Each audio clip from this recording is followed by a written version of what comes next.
आज हम अभ्यास के प्रश्न के उत्तर देख लेते हैं, जिन्हें आपको अपनी नोटबुक में सुंदर अक्षरों से लिखना है। प्रश्न 1, हामिद ने चिमटा ही क्यों खरीदा? तो इसका उत्तर आएगा, हामिद ने चिमटा ही खरीदा क्योंकि उसे ख्याल आया कि दादी के पास चिमटा नहीं है। तवे से रोटियां उतारती है तो हाथ जल जाते हैं। अगर वह चिमटा लेकर दादी को दे तो कितनी प्रसन्न होगी। फिर उनकी उंगलियां कभी न जलेगी। घर में एक काम की चीज़ हो जाएगी। खिलौनों से क्या फ़ायदा? व्यर्थ में ही पैसे खराब होंगे।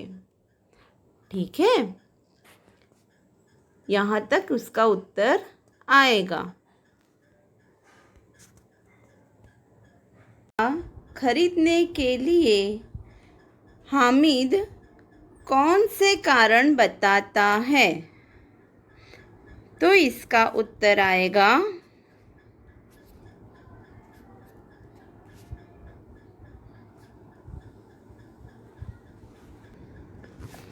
हामिद ने बड़े गर्व से बताया कि इस चिमटे को कंधे पर रखा तो बंदूक हो गई, हाथ में लिया तो फ़कीर का चिमटा हो गया।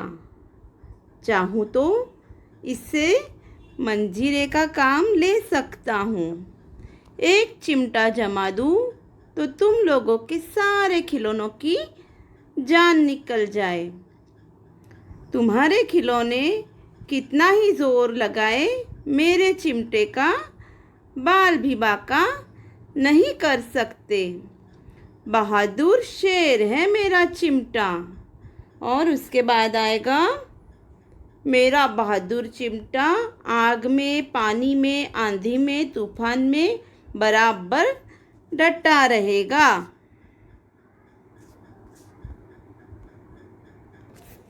इस प्रकार हामिद ने चिमटा खरीदने के पीछे कई कारण बताए और उसकी सर्वोपरिता सिद्ध की। बूढ़ी अम्मा का क्रोध स्नेह में क्यों बदल गया? तो अम्मा का क्रोध स्नेह में क्यों बदल गया? तो उसका उत्तर आएगा,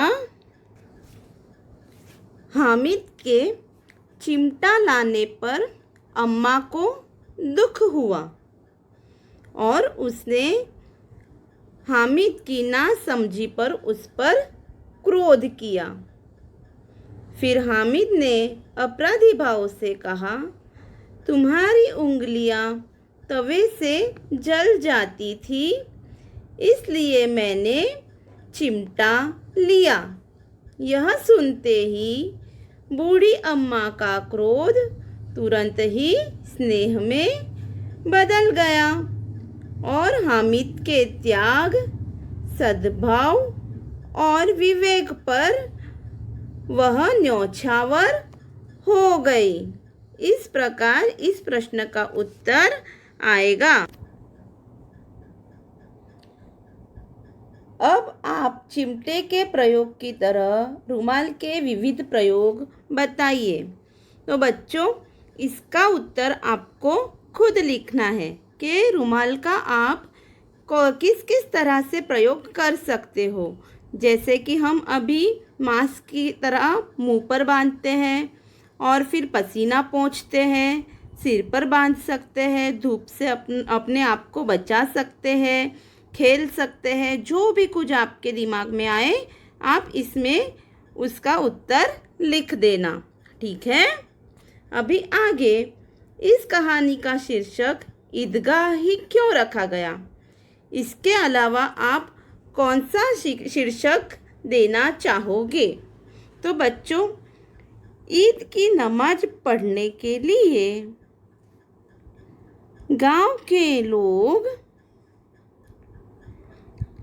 ईदगाह जाने की तैयारी करते हैं। ईदगाह जाने का सबसे अधिक उत्साह लड़कों में है। हामिद उन्हीं में से एक है। ईदगाह में नमाजियों का भ्रातृभाव देखते ही बनता है। नमाज के बाद लड़के ईदगाह के मेले में जाते हैं। मेले में बालकों की विविध मनोवृत्तियों के दर्शन होते हैं। कहानी के मुख्य पात्र हामिद के चरित्र की अनेक विशेषताएं ईदगाह के मेले में ही प्रकट होती हैं। इस प्रकार कहानी की मुख्य प्रवृत्तियों का केंद्र ईदगाह होने से इस कहानी का शीर्षक ईदगाह रखा गया है। ठीक है बच्चों, अगर इसका शीर्षक ईदगाह नहीं होता तो क्या होता? तो इसका शीर्षक ईदगाह नहीं होता तो मैं इसका शीर्षक हामिद ईदगाह के मेले में, या फिर हामिद और इसका चिमटा, या फिर हामिद और उसकी दादी, या हामिद का त्याग, कुछ भी जो भी आपको पसंद आए वह रख सकते हो। और उसका उद्देश्य यह है कि हामिद की त्याग भावना प्रकट होती है। ठीक है।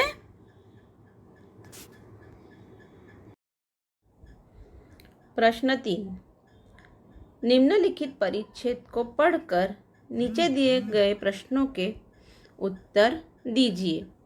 तो बच्चों, अभी इस पूरे परिच्छेद को हमें ध्यान से पढ़ना है और फिर उसके उत्तर आपको लिखने हैं।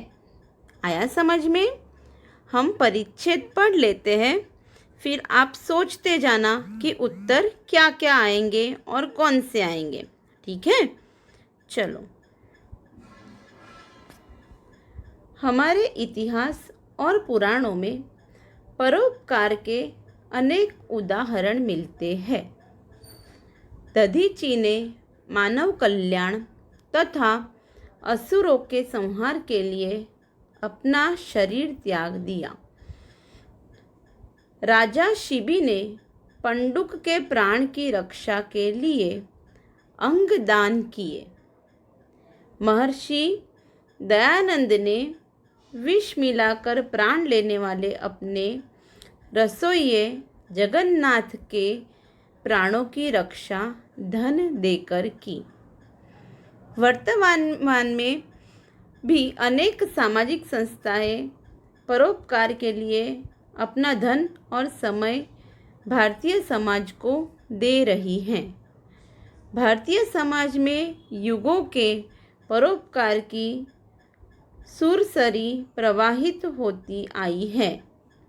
यहाँ ऋषि मुनियों ने यही सीख दी है कि निराश्रितों को आसरा दो, दीन दुखियों और वृद्धों की शारीरिक और आर्थिक मदद करो, भूखों को भोजन करवाओ, विद्वान हो तो विद्या का प्रचार कर समाज का उद्धार करो। यहाँ सदा सबकी भलाई में ही अपनी भलाई मानी जाती है और संसार के सभी धर्मों का मूल परोपकार है। किसी भी संत महात्मा ने इसके बिना मनुष्य जीवन को सार्थक नहीं माना। लोग परोपकार के लिए ही औषधालय, गौशालाएं और धर्मशालाएं बनवाते हैं। सभी अपनी सामर्थ्य और शक्ति के अनुसार परोपकार करते रहे तो समाज एवं देश की उन्नति होती रहेगी, वसुधैव कुटुंबकम की भावना फैलेगी। तो बच्चों, इस परिच्छेद में बहुत ही अच्छा संदेश दिया है कि परोपकार करना चाहिए। परोपकार यानी दूसरों पर उपकार करना चाहिए और दूसरों पर उपकार करने वाले कई उदाहरण इसमें दिए हैं जो हमने अभी पढ़े। तो इसे आप और ध्यान से पढ़िएगा, इसका विश्लेषण कीजिएगा, इसको समझिएगा और बाद में इन प्रश्नों के उत्तर अपनी नोट में लिखिएगा। ठीक है बच्चों, आया समझ में? चौथा प्रश्न, तुम भी हामिद की तरह किसी न किसी मेले में गए होगे। वहाँ तुमने क्या क्या खरीदा और क्यों? तो बच्चों, आप लोग भी मेले में तो गए ही होंगे ना। हाँ, हम सब मेले में जाते हैं और वहाँ पे खूब मज़े करते हैं ना। ढेर सारी खरीदी करते हैं और नए नए व्यंजन खाते हैं, है ना। तो बच्चों, इसका उत्तर तो आप ही दे सकते हो कि आपने मेले में क्या खरीदा और क्यों खरीदा। ठीक है, तो ये भी आप अपनी भाषा में लिख देना। अगला प्रश्न, यदि तुम्हें मेले से अपनी दादी के लिए कुछ खरीदना हो तो क्या खरीदोगे? तो अपनी दादी को कौन सी चीज़ चाहिए या फिर कौन सी चीज़ से उसे आनंद मिलेगा, यह तो हम खुद ही बता सकते हैं कि हमारी दादी को क्या अच्छा लगता है। तो इसका उत्तर भी आप ही लिखना। सबकी दादियाँ अलग अलग है और सबकी पसंद अलग अलग है, तो सबके उत्तर भी अलग अलग ही होंगे। ठीक है ना। चलो, अभी ये स्वाध्याय के प्रश्न हम अगले पीरियड में देखेंगे। ठीक है, अभी जितना पढ़ाया है उतना सब अच्छी तरह से सुंदर अक्षर से अपनी नोट में लिख देना।